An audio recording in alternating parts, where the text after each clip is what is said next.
Yeah, I kind of want it to go on forever, honestly. Hey, what's up, everybody? Welcome to the Replayer Podcast. That's right, the Replayer Podcast. You heard me correctly. I think we're going to keep the name. What do you think, Dan? Will we just keep the name? Fuck it. Caution Yeah, to the I wind. mean, it's easy. We're lazy. We're going to keep the Replayer Podcast. Yeah, no, in all seriousness, we did discuss this, and we had some other ideas about names. If you guys still have ideas, feel free to send them in. But ultimately, I think we're going to keep the Replayer Podcast, and we all know that Replayer is going to be something that's close to our hearts forever, because we're big fans of retro replay, which is now transforming into couch soup.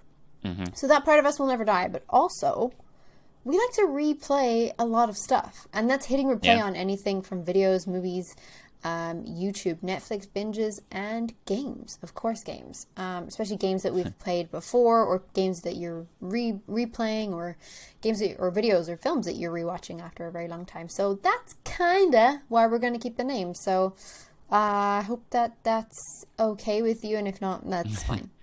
Yeah, and I just want to double down on like the idea of what makes a replayer isn't necessarily retro replay, but the fact that, you know, what brought us together, and the fact that we just love games. And I can't tell you how many times I've replayed the same game more than playing new games anyway. So yeah, definitely. Yeah, it's like that meme. You know that meme where it's like the girlfriend and the boyfriend walking past like a fine lady, and he just looks past, and the girlfriend is like the new games that are coming out. And like, but and me replaying Resident Evil 4 for the millionth time. Yes, I am that man in that meme. That meme is so relatable, because anytime a new game comes out, I'm like, oh, cool, new game, and I play it for like 2 hours, and then I go back to Uncharted. I'm like, what's wrong with me? Literally. That's a bummer. But hey, that's a good point, though. That is totally what makes us replayers. You said it better than I could. So basically, what Dan said. Yes. Yeah. Let's get into the topic of this week's episode. This time, I guess we're going to discuss Kena, Bridge of Spirits by Ember Lab. We're a little behind. Yeah, a little behind. A little behind, but that's because we were working things out. I was going to say, we're working things out, but also gives us time to like play the game enough to formulate an opinion on it. Like not just like give you first impressions, but give you, you know, a rundown of like 3 to 6 to full completion, like hours, 3 to 6 to 10 hours. I think it's a 10-hour game, right, Dan? It's relatively roughly short. I say the average person is probably about a 10-hour game, give or take. Okay. I'm definitely about 4 to 6 hours in. I can't give you the exact time. I have no idea, but I've spent a good chunk of time in this. I'm definitely 50% of the way through. I would like to know if Kena, Bridge of Spirits, is a hit or miss for Ember Lab. A hit or miss? A hit or miss. Now, I mean, look, if we go, like, critically speaking, it would be a hit. It's currently rated 80 on Metacritic. There is a lot of fan favorites in here. Of course, the Rot are so fucking cute. Disgustingly oh my God. Cute. Oh, so cute. But I think like let's get into it. Let's get into nitty gritty. What we like, what we dislike about it, and maybe we can formulate some other opinion. Or if you have an opinion on this game and you think it's a hit or miss, let us know in the comments. See if we can change our mind. Yeah. So actually, I did see this one review on Metacritic. So there's quite a lot there, right? Gamer.no 100, GameSkinny 90, IGN 80. This is all the Metacritic scores that they have rated on this. There is one here though that is from VGC, and I thought this was interesting. It said that Kena Bridge of Spirits is a completely inoffensive game, if somewhat bland adventure that will mildly entertain for the duration of its runtime, but won't live long in the memory. I'm gonna be honest, it's not untrue. Yeah, I can say that. I like that it does a lot of things well, and it does a lot of things not so well. And it does have a lot of character, but I can see where they're coming from when it comes to saying like it won't last long in memory. But let's start with I did write a review for this game for the Retro Replay website. And just to give everyone a heads up, I gave it like an 8. If you had to give it out of 10, I gave it about an 8 as well. Most critics have given it about the same. I think it's a pretty fun game. I thoroughly enjoyed my time with it. It took me about 10 hours or so to beat the main campaign, and then I spent a few more hours collecting everything, getting all the little bells and whistles and secrets. And then I started playing the game on the harder difficulty, which you might think is a little crazy because it's kind of a hard game to start with. Yeah, I do definitely anyway. So, but we can get into that. Yeah, we will definitely get into that because I'm actually really interested in knowing how you feel about Kana so far in your time with the game. Pagan. Okay. Yeah. Oh, were you asking right now? No. I thought you were going to go on your tangent first. But yeah, okay. So I'll start with when I started the game, there were some glitches. Some like severe frame rate drops that totally kind of threw me out of the game a little bit, and I was like, oh, this is like, I wish this didn't happen. Now when I played it like the day or the day after it came out, so what were you playing on? New. PlayStation 5. Okay. And I think it's only, oh no, it's available for PlayStation 4. So PS4, I was playing PS5, on and PC. 5. Right, and I had played it just as it came out, so there was a lot of glitches, there was a lot of frame rate drops. For example, like when you see that Kana is doing this slide thing, I couldn't jump. Like there was no option to jump or anything like that when I started playing it. That was really, like, all of these glitches and stuff were quickly fixed with an update that came shortly after that. Like, I'd say a couple of days later, it was a quick update, and then it did fix some of these issues, so it was fine. But there's definitely times, like, I would come across a treasure box and I couldn't open it. And then I'd have to, like, restart the game or, like, restart from my checkpoint to actually go and open that box again. That kind of stuff felt a little clumsy, a little frustrating for me, because I'm like, damn, like, these are relatively simple, I guess, game mechanics. Not in the way that it's like it's simple to make. What I just mean, like, is like the treasure box I was trying to open. Yeah, the treasure box I was trying to open wasn't in an obscure path or anything like that. It was literally like in front of you on the game kind of thing. And I was like, oh, it's sucky that that's glitching on me, like, right now, because this isn't something that I could have just avoided or could have stumbled upon. Like, this is in my path of where I need to go as Kana. So that kind of stuff did feel a little like, I hate saying stuff like that. I hate saying, like, it's clumsy or anything like that with the game developers, because I totally understand how much pressure they're all under and how hard it is to make a video game. I just want to clarify this for anybody who's going to come for me in the comments. But it's disappointing, right? Like, you're going to spend however much money it cost me, like 40-something euro to play this game, and it was glitching. And it was glitching straight at the beginning with the kids or something. I think they're twins or brother and sister. The cutscenes were glitching. The frame rates were dropping, and I was just a bit disappointed in that at first. So straight off the bat, I was like, oh man. Like, I just wanted a cool, smooth game. And after that update, I will say that it was much smoother. It is a gorgeous game, and I really do enjoy playing it. There's definitely aspects of it, though, that I think, like, either could be done better or there could be more there. All right, well, I'm interested in now hearing that, because I didn't have nearly as many issues with you day one with the game. Oh, interesting. Because I played it from the day it released on PlayStation 5 as well. And I didn't experience any of those glitches that you're talking about with, like, cutscenes. Oh, okay. I did notice the jumping issue, like when you're going down the sliding areas. I couldn't get Kana to jump, except for when I held down the aim button.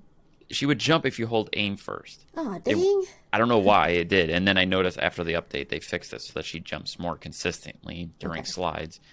But even with that, though, I feel like it was a design choice by the development team to make Kana more realistic, I guess, and not so much of a video game character, because Kana can't jump in water. Kana can't sprint in water like a real person. Yeah. You can't just jump out of water. Yeah.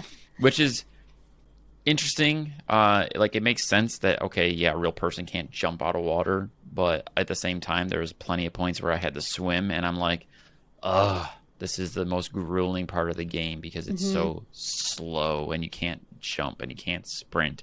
You got to swim really slowly from one area to the next. But other than that, I had a really good experience for the most part with the game. I had some audio issues on my end where the cutscenes, all the audio sounded really muffled. So I actually turned down some of the in-game music because I had trouble hearing some of the dialogue, because it would sound like somebody was talking through, like, a foam container or something. Interesting. And I've heard other people didn't have that issue. I did not have that issue. Which is funny. Yeah. But I also want to, tail on that with, Ember Lab, the studio that made this game, is not a game development studio. This is their first video game for a console that they've ever made. They were an animation studio, and I think they did a really good job with this for a first game for a studio that's never made a video game before. Yeah, it's got some faults, it's got some problems, but you know, they're probably working this stuff out. They're figuring it out as they go, you know, and I imagine any studio is going to go through that. And I just want to point out that the game is beautiful. Like that's the one thing they definitely nailed as an animation studio. They nailed that they're going to make the game look like their animation. Yeah, for sure. This looks like a Pixar film. Great. Yeah. And I love that notion too, because I remember the first time Ratchet and Clank came out on the PS2, and they were like, oh, it looks like a Pixar movie. You can play a Pixar movie. And now we're still basically saying the same thing when a game nails you know, animated characters just right and makes it look well. Yeah, for sure. I was gonna say, like, I don't disagree that it's beautiful. I think it is absolutely stunning. I would agree that some of the points feel awful slow because you have to swim, and you can't really sprint swim. It's just a swim at one speed, and that can kind of get frustrating. However, I do think that there's something to be said for that. It was this part right here when you like slide down and stuff. Yeah, and I couldn't jump. It was really annoying. I think that's me actively trying to jump right there. Yeah, right. It's so frustrating. But what I was going to say is regarding the pacing of the game with like the traversal and stuff, because you do get a sprint button to like cross the areas that you want to cross. I feel like it's almost intentional though that she may be swimming at the one speed. Maybe not. Like I do think they could have added a sprint swim that could have got you there faster, and maybe they do, and I just haven't come across it in the game yet.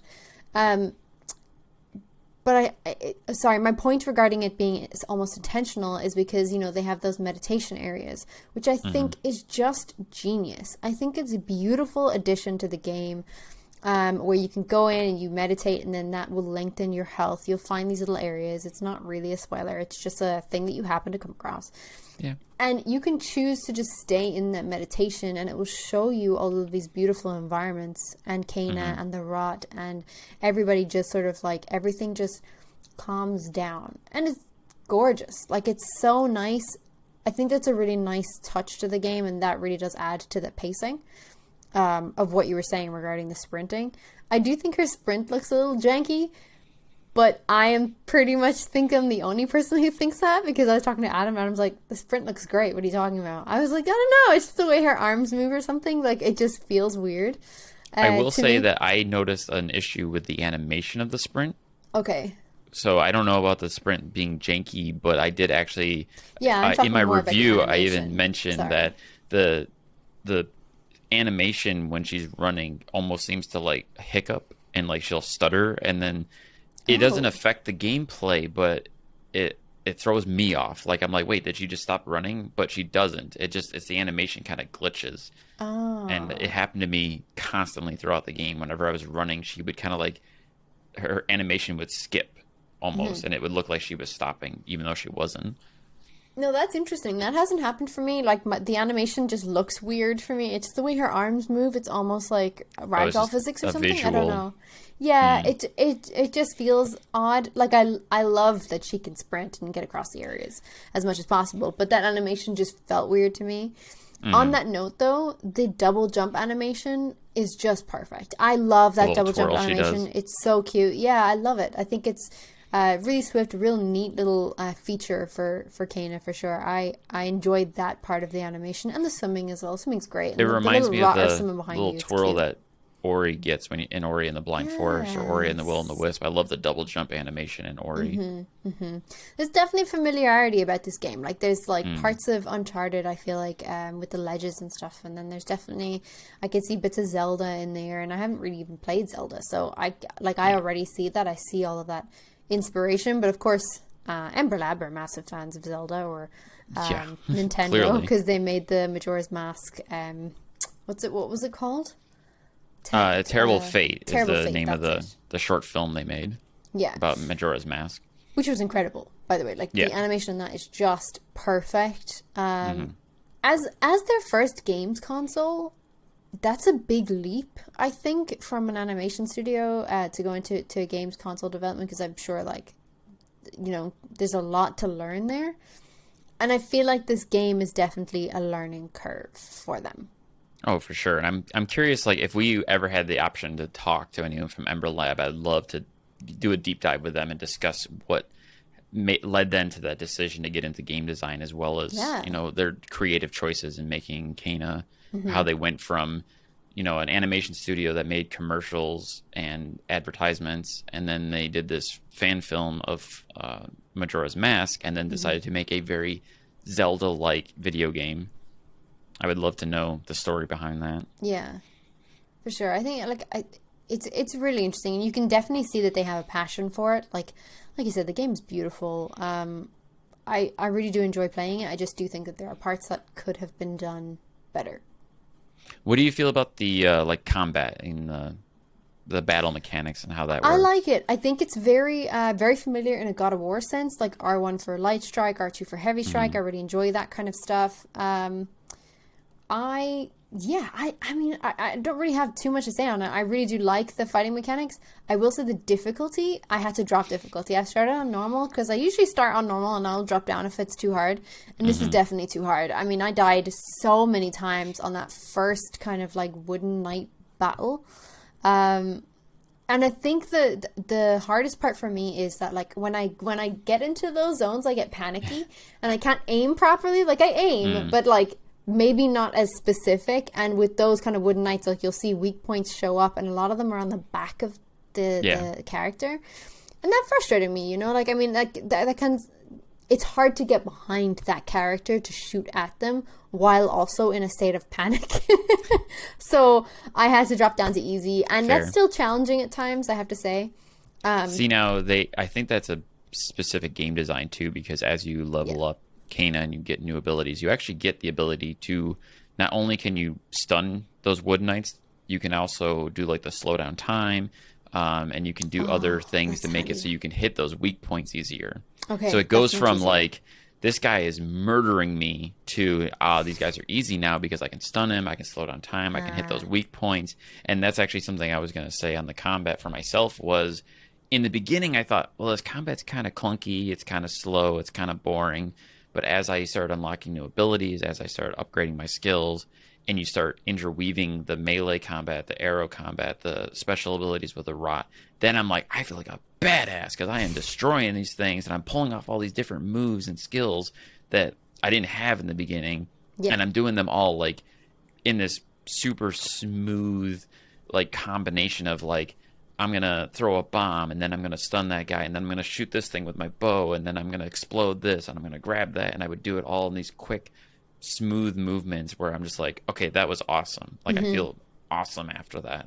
Yeah. And then, but yeah, the combat's hard, for sure. There's parts where you're fighting these little dudes that are easy to kill, but then you'll fight something like the Wood Knight that will wreck you in like 2 hits, and you're just like, damn.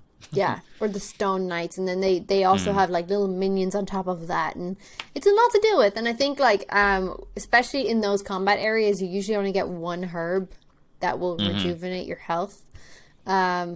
That's difficult. Like, knowing how to time that right is just difficult. And I think with normal difficulty as well, you get less of those like bravery points, I guess, to start your rod off. So with on the easy level, I don't know if you have played on easy. On easy, you basically have almost like a full meter of bravery for your rot. So they're pretty much ready to go at any battle scene. Whereas in normal, you have to build that up, and that was kind of hard. Oh gosh. I will say that, like, I mean, other than the combat being slightly difficult on the higher difficulty, I do think that easy on the easy difficulty, it's not as hard. Still a little bit challenging, but I appreciate that the puzzles and everything are still pretty great. Like, they're still challenging enough. I don't think they're super easy. There's definitely 1 or 2 there that you're kind of like, how am I supposed to do this? And it's not only until you're like, this can't be it, is it? And then it works. And I'm like, oh shit. Like, I think there's a small puzzle at the very beginning of the game with like candles and stuff. And I'm like, how would I have ever known that? Like, I don't know how I figured it out, but I was like, that took me forever to figure. And it was just like one of those shrines or something in the very beginning of the forest, like a shrine that you have to unlock or something. And I really enjoy that level because the puzzles are the same difficulty, obviously, no matter what. But I can enjoy a less challenging combat difficulty on this game, and I appreciate that. Have you done any of the boss fights? Yes, because you have to do it for Taro. He's the first official boss, I believe. Yeah. Yeah, so I've definitely done that one. I'm on my way to the second. Yeah, the boss fights can get excruciatingly difficult, especially the second boss. And I will say that I struggled with some of those boss fights, and I can say at least this, that even though they're hard, it was to the point where I would learn what I needed to do. And I think that's something that Kena does well in its game design, is it makes, it's kind of old school in that sense, because it makes you have to figure out what you need to do to beat the boss. It's not just hard to be hard. There's a difference between hard to be hard and actual, like, you have to figure out what you need to do in order to overcome this boss. And it can be frustrating. You have to have some patience. But most of the boss fights, it's like, oh, okay, if I do this, then this happens, or this is the sweet spot right there. Like, not to get super spoilerly, but there's one of the bosses where they go into this mode where they start throwing a bunch of attacks at you, and their face will light up. And I realized after a few attempts that if you shoot them just then when their face lights up, it stuns them, and you can run in and start wailing on them. So it becomes this, oh, right now they're going to do that attack. I got to get ready. And then I would charge up the bow. And then as soon as their face lights up, I would go into the slowdown mode and hit them right in the face and stun them. And I'm like, this is the sweet spot right there to get through this fight. Yes, it's kind of cool. Like, they really do give you enough of a challenge for you to work it out yourself. And like some of the, like you say, like some of those old school bosses like Metroid and Crash Bandicoot and stuff like that as well, like where you're just trying to figure out how to what's the pattern to defeat this boss.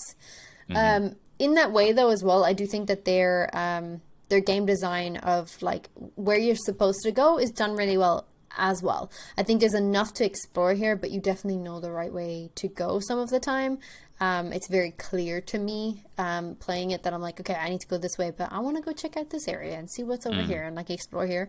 So I kind of know which area I'm always going to. But the map is pretty useful. I think the map is very helpful. And there are definitely some areas that are a bit tricky to get into. Like, you have to sort of figure out how to get in and how the rot will help you move stuff out of the way to get in there. I love all that. I think that's really, really good. Parts where I think the game could improve. I like this bit, obviously, like where you're leveling up techniques and stuff, like for the rot and for yourself. I think that's great. Could be better. Could definitely be more options there. I think that's quite limited. Also, collecting all of the gems, and I mean, the karma is what that's for, really. The karma is for like those leveling up techniques, those kind of changing your techniques for your bow or your rot. Great, cool, love it. The shards, like the crystal shards, the only thing you can spend on the crystal shards, the crystal shards you can spend with is the hats for the rot, which is adorable, don't get me wrong, like fucking cute. But I would love something else. I would love like armor or a different costume for Kena. Some new cosmetics for Kena, maybe. Something else. I think like the hat stand is an adorable little feature. But I would love something more. I would love something more with like good context and like good use, I guess. Maybe when Ember Lab gets an attempt to make a full-fledged like $60 AAA version of Kena, if they do like a sequel, you know, then they can flesh out those mechanics and those details to say, we'll give you more to do with these shards other than just buying little hats for your rod. I know. And honestly, I think maybe I'm just spoiled for playing AAA games and having those kind of features easily accessible to me, and like, you know, it very much reminds me of the defensive I've taken for other games that are kind of middle tier games, like Hellblade. Hellblade is a middle tier game that people will give it like really harsh criticism and be like, oh, it doesn't have this, it doesn't have this, it doesn't have that. Like, yeah, but it's not a full-fledged $60 AAA game. Okay, that's fair. Kena was a $40 game. Even Hellblade, when it came out, was only $30, but it has top tier visuals, and I think that's what throws people off. They have these high expectations because of what they're used to when it comes to like a God of War or an Uncharted.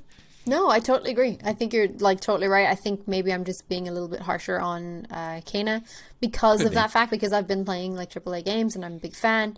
So, and I was really looking forward to this game and I still enjoy it. I don't want to like shit all over and be like, no, I'm never playing this game again. I enjoy playing this game. It's a gorgeous game and it's very cathartic in a way to actually play this. I think it's a lovely journey. I just do think that those small things could be improved. The interaction with the rot as well, like when you can kind of sit down and talk to them and stuff. I really wish that was done better. I think I've only used it maybe once or twice. It's cute in a way, but like not in a great way, if I'm honest, because I can't really see it. You're too far out. You're too zoomed out. Even when you zoom in as much as you can't really, you know, like it's not photo mode where you can zoom straight up into the rot's face and see him like kiss you or sneeze or dance or whatever it is. It's just, I kind of wish there was a better animation have like there. a fixed camera, like it would come in tight on Kena during those Absolutely, portions. yeah. I think it should. Like, I think even if we had ability to manipulate camera angle slightly, but like not kind of like where it is, if that makes sense. So you can turn or you can rotate the camera, but it would still be fixed, like quite zoomed in. I would have loved that. I think maybe it being so far zoomed out kind of loses the effect a little bit.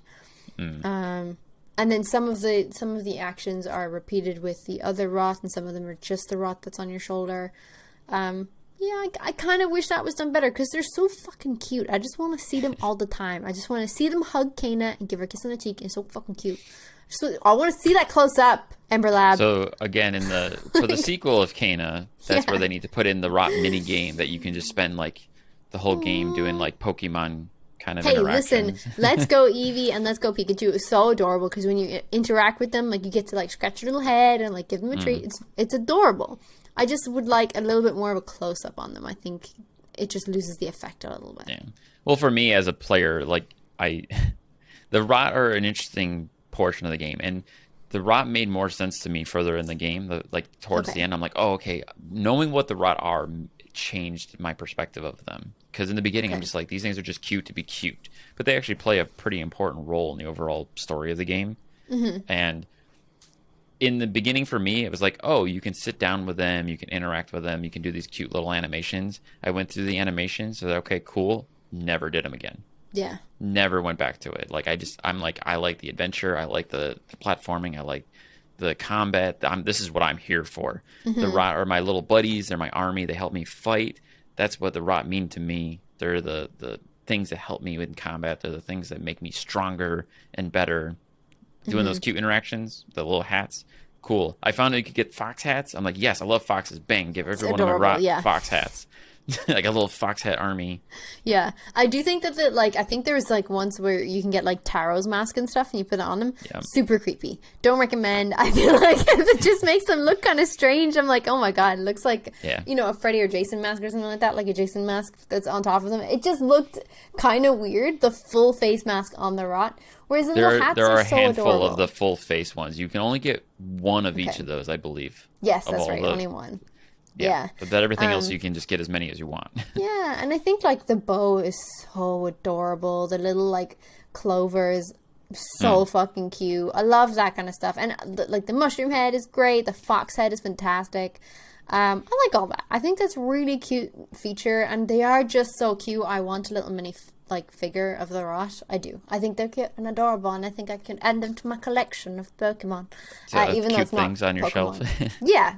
Fuck it. It's just, it would fit right in with the rest of your Pokemon. You wouldn't be able to tell it wasn't a Pokemon. Right? You just wouldn't be able to. It just looks like a Pokemon. It's adorable. And the rot do evolve throughout the game. They get bigger and they turn into bigger versions. I mean, their core form is consistent, but the further you get in the game, when you get like the special ability, they turn into like the full version of themselves. Ah, yes, like when they're running around, like when you go to kind of like where this plant is, and you get them in like almost like a dragon form, so that they can go ahead and basically fertilize plants and stuff, which is gorgeous. I love that feature, like where there's all like this kind of land that's been planted with seed, but they haven't grown yet, and if you put the rot over them, like they just pop up. I love that. I think that's a lovely feature because it really does demonstrate what the power of the rot is and how it is supposed to help with decomposition and refertilization and rebirth and growth and stuff. I love that. I think that's really cute. That, for me, at the very beginning of the game, when I started playing it, was the most glitchy of it all. Oh, really? Like, the frame rates dropped so hard whenever I went into full form, and I was like, this is all near unplayable for me, because it would just drop so badly that it would glitch out Kana and the Rot, and then I couldn't get to where I needed to go in time for them to, like, transform back, you know? Yeah, I can see how that could put like a damper on your experience. So luckily for anyone who's going to play this game, they have since updated that and fixed those glitches. Exactly. It's no longer an issue. But that did dampen my experience just a little bit. Overall, though, I think so it's great. Is Kana a hit or miss for you? I know you haven't finished it yet. That is a good question. No, that is a good question. Would I give it an 8 out of 10? That's to be decided. I think, like, 80 on Metacritic for me right now is a little high, but because I'm only, like, 4 hours in, and I had those kind of dampening experiences early on in the game. This is the candle section I was talking about. Oh, yeah. But I think ultimately it's a hit. I can't say that it's not a hit. I don't think it's a miss, because it's not worth $40, if you know what I mean. Like, it is totally worth the $40 for this game. Ember Lab did a great job on their first venture of a console game. It's fucking adorable. It's beautiful. I love the meditation areas. The I think music is so beautiful. Great. Oh my god, the music's stunning. Music is so good. Yeah, I just think that, like, there's definitely improvement here, and maybe that's why critics are giving it an 8 out of 10, because those 2 points are, like, for your improvement. I feel like my ultimate score would probably be to be decided on how the story goes. I'm enjoying it so far. I did totally cry at Taro's, like, little resolvement. I did. Not to get too spoilerly, but I know what you mean. Yeah, not to be too spoilery or anything, but it did, like, it just did bring a tear to my eye, and there's some tear-jerking moments in this that I really enjoy. So as of now, you're saying you're more on, like, a tentative for now, kind of like more in the 7 range? Yeah, I'm definitely in a 7 range. I don't think 8 would be, like, I think 7.5 maybe, but I don't think knowing it's a you, smash because I hit. know for you, you're really big on games with good story. Like, you're all about story-based games. Yeah. And I can say that the story in this game is good, but it's thin, and it doesn't do a lot there. And, like, the biggest struggle I had with story, without spoiling it, is it doesn't give you enough after everything is over. So it leaves it wide open for, like, another game. Yes. Which I'm sure they did on purpose, but it makes it feel like an incomplete package almost. For me, though, I really enjoy good gameplay. Good gameplay, good mechanics, and that's where Kana really hit a chord with me. So to me, it's an 8. Because I enjoy the gameplay, and I'm not as concerned with the story, although I wish it had done more. Yeah. Like, I'll bring it back to the Metacritic reviews. I know that there was somebody there that said it was Xbox Kid 346. It was just a user review, it wasn't a critic review, and they said graphics to the music, this game is an absolute masterpiece. I don't agree with it being a masterpiece. There's definitely some masterpieces that deserve better praise. Stunning game. I would agree that the music and the graphics are just beautiful. But I will also contest VGC's review, saying that it's a somewhat bland adventure, if mildly entertaining. I don't think it's, like, a bland adventure. I think, like, maybe after I've completed the story, I might agree with that. They might be going bland off of, like, what I was saying, how the story kind of leaves you hanging just, a like, bit. Touches, yeah, exactly. Yeah. Touches the surface or anything. I don't know if I would be I that feel like harsh the game on doesn't that give you review. the game doesn't give you enough about Kana. And that's part of the issue, that you don't know enough about Kana. Maybe they would give us more of that in their next game. Hopefully. And that's where I would say the game's a hit too, and hopefully that means we'll get another Kana so we can learn more about who she is, and we get those more gameplay mechanics where you can zoom in on the interactions with the Rot. Just give me more of the cute shit, man. I fucking love them. I think they're adorable. And I want them as my friends. So I just want zoomed in moments of them whenever I can. I have to say that when they do zoom in, when you collect the Rot, the close-ups of them. Chef's kiss. Love that. So cute. Yeah. Because then, like, sometimes they'll have, like, a little hat on when you find them. And you're like, oh my god, so cute. I really All enjoy the that. little hats. Yeah. So let us know what you think. I mean, if you're listening to this and you think that it's an absolute masterpiece or that it's definitely a hit, 9 out of 10, 10 out of 10, let us know. Alternatively, if you don't think it was that good, or if you also had some similar experiences to me or Dan regarding game glitches or falling through maps or anything like that, let us know, because I feel like it's good to talk about these things. It's good to talk about good feedback. I hadn't really heard about much of the issues or the flaws of the game until I actually started talking to people. I didn't see much of it online or the internet in print. So, yeah. I'd say for a $40 game, though, if you're on the fence, it's definitely worth a shot. 100%. I wouldn't shy away from it. Yeah, if you liked how it looked and you're into kind of like Zelda-like Uncharted style game through. Be warned, it does get difficult, but ultimately it's a fun game. Yeah, use easy mode. That's what easy mode's for, right? Easy mode. Easy mode. Also, if you want to find out more about what Dan actually thought of the game and his experiences with flaws and basically just your entire playthrough, really, there's a spoiler-free review over on RetroReplayShow.com. Yep, and we'll link that in the show notes for this show. If you want to read all of my thoughts and my full review, you can go there and read the entire thing. And Nice. There's also some game clips, too, if you need to see some of it in action. Yes. Always helpful, I think, if somebody's going to be on the fence. Oh, yeah. All right, so Dan, I think like you had said that yours is around 8 out of 10. Mine's around 7 out of 10. I know that there were a few fan responses from our Twitter, Facebook, social media pages where we asked you guys what you thought on Kena, and we did have a few people comment, mostly positive. So I would imagine that they would probably be more on your side, Dan. On my side. I'll read the first one. Chris McGuire said, haven't finished it yet, but it's a beautiful game that wears its Zelda influences on its sleeves. Great first gaming effort by Ember Labs. I mean, that's a fair review. Fair comment. Then we have David Bateson on the Facebook side said it's excellent, beautiful game with clunky combat. Clunky combat. That's an interesting. And that makes me, because I said something similar about in the early stages of the game. I felt like the combat was clunky, but it got better as you play the game. Oh, interesting. So I'm curious, David, if you've beaten the game or not. Let us know in the comments. And finally, Ian McFarland on Twitter said, I have played it, but not yet completed it. Doing a collectible search at the moment. Love it. Very challenging boss fights mixed with some cutesy exploring. I had to double take on cutesy. Mixed with some cutesy exploring. Pretty challenging, but achievable trophy list, which is a bonus. Interesting. Still did not have got the hang of parrying. We never mentioned parrying in the whole time I spoke. I can't get that timing. I have no idea how to time that well. Yeah. And I can say this too, that there's a couple of the later, tougher fights where parrying is essential to doing well in those fights. Yeah. It's tough. I just can never get the timing down on that. Maybe that's why I had to drop to easy. Yeah, it definitely practice your parrying for some of the harder fights. Try to get good at them on easier enemies, because it becomes very, very much a core necessity when you do some of the harder fights. Yeah. It's and I always hard. felt like the Good point, parrying Ian. is a frame or two off from when you press it to when it happens. It needs to be a little tighter. Yeah, I would agree. Yet another thing that can be improved on the next time. Thank you, Ember But still Labs. good. But still good. So those are our final thoughts, and thank you guys so much for sharing that with us. If you are interested in sharing any thoughts on any upcoming games, feel free to follow us on our social medias.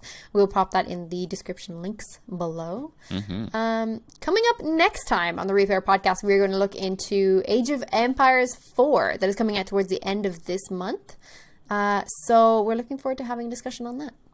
By the time we have an episode out, it will likely already be out. We will have already played it, which is very exciting. I'm hyped for this. This is coming for Xbox Game Pass. Is that right, Dan? Yes. Nice.